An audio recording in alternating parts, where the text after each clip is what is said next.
Welcome, everyone, to our podcast. Today, we're sitting with partners in school nutrition, diving into actionable inspiration to provide you not only ideas, but strategies for success. I'm your host, Maureen Pisanick, and I'm thrilled to explore this topic with you and with some of our school nutrition friends. Good morning. We are so excited to welcome Lola Deer and Holly McGarry, two of my great friends in the school nutrition industry today. So Lola, I'm just thrilled. First of all, I'm going to go crazy talking and introducing. So Nigerian background and culture, raised in Indiana. So boy, that combination, she made me laugh. She said hometown cooking with a West African spice flair. So I can't wait to hear more about what Lola brings to school nutrition in terms of her ideas. Lola, you have a degree in culinary management. You have a sweet little baby, a year and a half. So yay to the working moms out there. 2 pugs, so you're a dog mama too. I'm a dog mama. Louie and Olivia, I love that. I have a crew. And you're always taste testing and doing recipe development. So you fit right in with the school nutrition crowd because this is what we do all the time. And this is why we're having this conversation. So welcome, Lola. Absolutely. Thank you. I'm so excited to be here. So excited. 3 years and counting. You haven't run away from school nutrition. We love Not it. yet. I think I'm here to stay. I love it. So next to you is somebody who's been doing this 20 years. And when I say I've been doing it 21, you've been right alongside me, dear, for these years. So Holly McGarry, not only a registered and licensed dietitian, hugely passionate about the work in school nutrition. Many of you know her from representing major manufacturers, but really focusing on the K-12 segment with a passion for making it easy for us to find the solutions that are economic, commodity driven, that really fit the plate cost well, but also the kids' palate well, and raised a bunch of boys, man. Raising boys, I shouldn't say raised. Lots of boys going off to college and working hard as a mom too. So this is not only an episode to cheerlead food, it's to cheerlead working moms. So let's go for it, right? All right, so I have a couple questions for you guys today. Super excited about industry insider talk. So like we talk about foodie topics. What are your food favorites? You guys are all here today to demonstrate at a food show, right? So I'm gonna ask you both, everybody gets an opportunity to go to food shows. Tell me what you have at your booths that is the must-see for today. I'll let Lola start. I would say our guacamole cups are the must-see today. They are just a perfect grab-and-go item. Avocado has been trending for the last 10 years. It's a healthy fat. It's a trending food.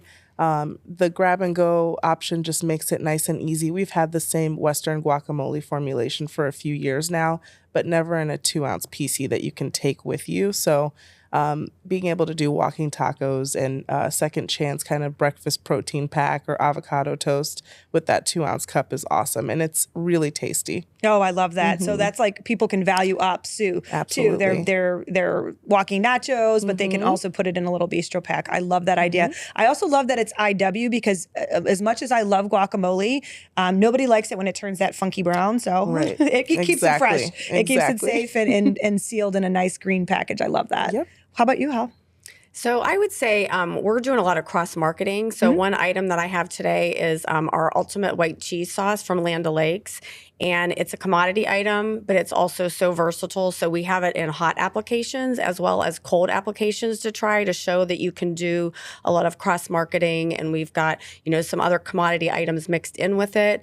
And it keeps your plate costs down. It tries to utilize, diced chicken. And we've got salsa that's a commodity and a lot of different products like that to show, as well as the different trending, like we've got Indian dishes that you can make with it, Mexican dishes that you can use with it. So that would probably be our go-to today. I like it. So on trend and what kids are looking for.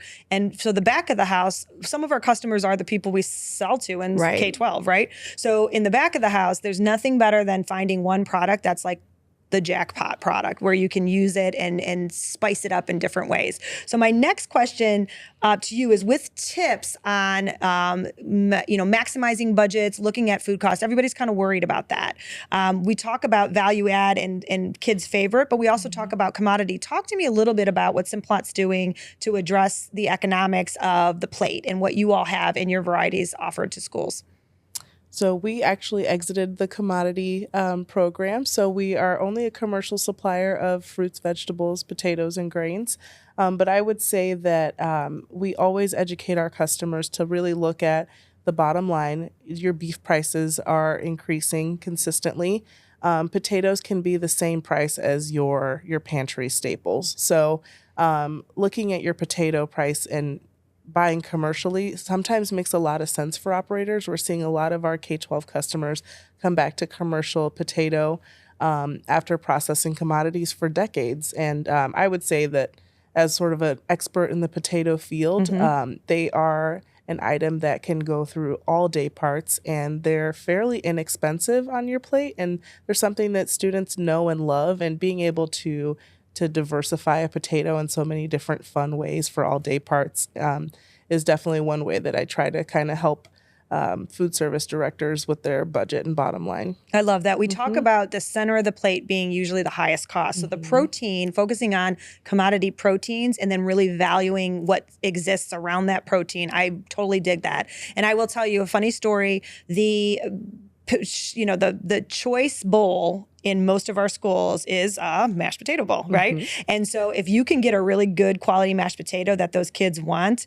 and then use the commodity protein to help divert that cost down so it can be an item that exists on your plate in a fun and functional way, economically, I love that. I love that idea. My oldest daughter picked a chicken mashed potato bowl as her senior cheer dinner. Isn't that crazy? Of all the things she could have had me cook for her, it was a chicken mashed potato bowl. But it was fairly easy to execute, wasn't it? Fairly easy to execute, yes. And again, one of those crowd favorites. So we agree. And not only mashed potatoes, but potatoes in general. So the French fry, the almighty French fry, you go to restaurants, sometimes people say, I go to X restaurant, not Y, because I like their French fries better, right? So sometimes it is worth picking one consistent power potato on that tray to elevate participation. So that taste expectation is what they like. So what's your favorite fry that you offer at Simplot? We are actually serving it today. It's the BBQ Sidewinder. I know that most potato people will have like a straight cut fry that just a basic, but I like the smokiness and the sweetness of the Sidewinder. It's also a fun curly shape. It's like a cross between a curly fry and a potato wedge, and that just adds a little fun and whimsy to the product as well. And it's delicious. I love that. And so it's within sodium limits then too. It is. Okay, so it's got flavor, but it doesn't have sodium. Yep. Love this. I love this. I'm going to pitch the commodity to you because you are commodity queen. So talk to me a little bit about what you're advising schools this year. Well, I would say, kind of talking to your point a little bit is about commodities, is making sure, is it a good spend for your commodity dollars? Or sometimes does it make more sense to buy a commercial green bean as opposed, to using commodity dollars that way? So I think certain things like that, I think you really need to evaluate. And I generally would recommend to go center of the plate with your commodities and make sure that you're taking advantage of those and using those, spend all your PAL dollars. We do see schools that unfortunately, come the end of the year, they haven't spent all their PAL dollars. So I would say that should be the basics of when you're building your menu to make sure that you're using those commodity pounds appropriately. Absolutely. And so when we engage our nutrition professionals to a food show, we like to let them know those facts that you just talked about, what's available to blend that plate cost.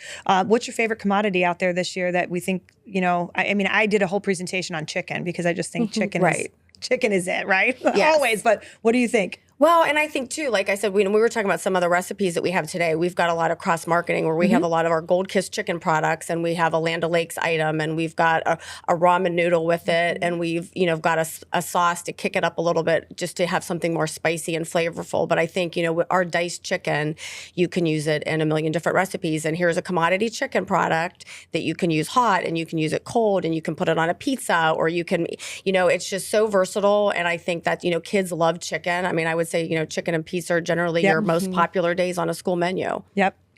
And I love that we talked about, the idea of really having versatile products, because one way to keep costs down, I always suggest, is inventory management. Right. So if you have a product you can use on repeat and you can keep a good par level in and not have to overorder, not have a lot of waste, you kind of get that predictability. You minimize plate waste. You increase participation because that taste expectation, you're meeting that.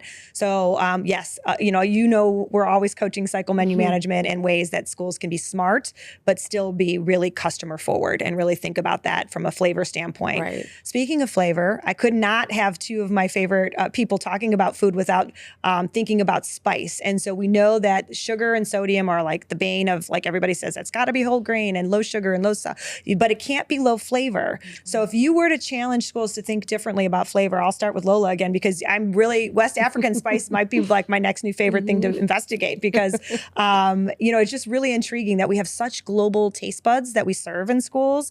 And, a lot of folks do pretty well on their pasta bars with the oregano and basil. And, certainly some are doing some with some ginger and soy for their Asian flares. Talk to me a little bit about flavor. What do you suggest schools think about? As an African, I have to say heat. Absolutely. Bringing in peppers. Different kinds of peppers offer different flavor profiles. We're serving a corn and jalapeno blend today that just adds that warmth that doesn't increase the calories really in any way. It doesn't increase your sodium. It just adds flavor. It adds color to a product. So I think challenging food service directors and menu planners to kick up the heat a little bit. Spicy foods are trending. We all know kids love Flamin' Hot Cheetos, and I think we're covering everything in Cheeto dust now. So, take the cayenne pepper, the black pepper, jalapeno, and blend that into your items. I think pepper and spices, it's the spice of life. I love it. I love that. The spice of life. Well, and to piggyback off of that a little bit, a lot of times I think when we go into sampling or talking to schools that you hear, well, the little ones don't like spice. I'm like, well, they actually do. Like, I think a lot of people tend to think that maybe they might not like spice, but it's only high school. And I'm like, a lot of times when we do sampling, we might even have some spices at the end of the sampling that you can top it, or a sauce that you can top it. You see a ton of little kids at the elementary level adding spice to their dishes. So I think that is definitely a trend. I love that. And speaking of sauces, so we talked spices. Any sauce recommendations? Last year we talked a lot about like gochujang was like a spice sauce that folks were using. Most schools will even do some customization of their own, like a boom boom sauce, or their mascot, like a Hudson, a sauce or something that they do in their schools. Tell me a little bit. Any new sauces out there to kind of keep our eye on? I love our sweet Thai chili sauce that we have, just because it's got a little kick to it, but it's got the sweet. But then also sometimes if I don't necessarily care for items that are too hot and that are just hot, as opposed to having a flavor with some heat. So I think our sweet Thai chili sauce is probably one of my favorites. And you can use it just as a dipping sauce, but we also have some applications where we mix it with something else to make a different type of sauce, or put it in a cold salad, or, there's some different options for that. And, they also are looking at doing more things where we're taking out the high fructose corn syrup, and we're doing all of those, kind of key items to make cleaner ingredient statements on those sauces. Love it. Lola, sauce. As far as sauces go, obviously our guacamole can be thinned and used as a crema if you put it with sour cream, but I think we're more the experts in products that you sauce up. Yeah. So our corn blends really work well with like a Thai sweet chili, loading our tater tots with different items, because everyone knows a tater tot, but if you spice it up with like a teriyaki sauce or a gochujang, for example, or sweet chili sauce, it changes the dish completely. So I'm all about loading up our products with sauces. Nice. Not Loaded that they tots. need it. Loaded tots. I love it. Yeah. That was a good trend last year as well. Yes. Not to go away. It's here to stay, I think. All right. Last question, like rapid fire. When you were in school, what was your favorite lunch? And I'm going to start with Holly this time, because we were laughing about this earlier. I know, it's kind of crazy. I ate every single day in high school a garden salad. And as crazy as that sounds, like that's what I ate. But I was thinking, like, when I did it, it was basic. I mean, it was lettuce, tomato, a little bit of cheese, and maybe a cucumber on it. Now you look at schools and all the options that they have for, Caesar salads. And I mean, you can put grilled chicken on it, or there's so many different items, or there's the grab and go or the bento boxes with pre-made salads. So I would have definitely loved with like a corn salsa or something. But I think I think of what I ate versus what's available now, that it's obviously come a long way. I love it. Did you put ranch on it? I did. Sauce. Got to get back to some flavor. Yes. I love it. How about you, Lola? I'm a walking taco girl to Love this it. day. I was so excited when Walking Taco Day would happen, because you get more time. It doesn't take as much time in line to grab your walking taco. You can eat them on the go, and you had more time to spend, chatting with your friends or getting to class, whatever you needed to do. It wasn't one of those meals that you felt like Salisbury steak, where you're like, I need a nap after this. Walking tacos will always be a win for me. And now that I can kind of pile on our peppers and onions and our corn and guacamole, it just makes them so much better. I make them at home. I love it. I love it. Well, thank you both for being with me today and having a conversation. NutriSmart Snacks is just a short conversation to help inspire people, and you guys have inspired me today. So thank you. Thank you. Thank you.